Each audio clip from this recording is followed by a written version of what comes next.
Hey guys, welcome back to another video. Quick update. There's good news and there's bad news. The good news is the $55 X870 board did show up. The bad news is that it's a little rougher than what it was anticipated, and well, I'm gonna cut to the chase.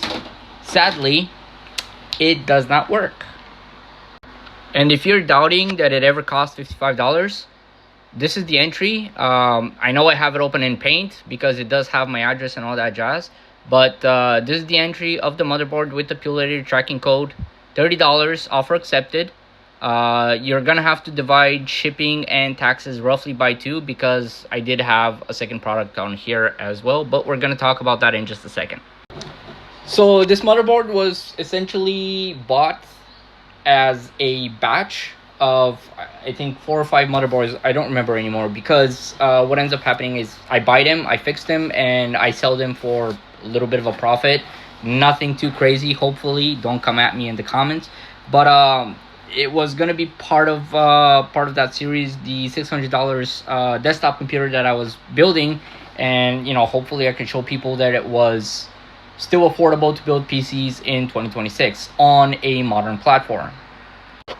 So to summarize, basically what's wrong with the motherboard is you have the heatsink, or sorry, the chipset heatsink missing. You have the PCI Express retention clips which are missing. You have the heatsink that goes over the M.2 SSDs that's missing. You have the BIOS battery, that's the BIOS battery holder that's completely missing, and you have the I/O access shield, which is also missing.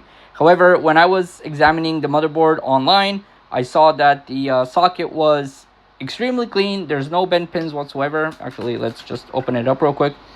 As you can see, it was extremely clean. Everything is good. And this is somewhat of a higher end motherboard. This is the X870 Eagle Wi-Fi 7, which right now sells for about $300 some odd. There wasn't any damage on the RAM slots. There weren't any crossing pins. It was overall a great looking motherboard.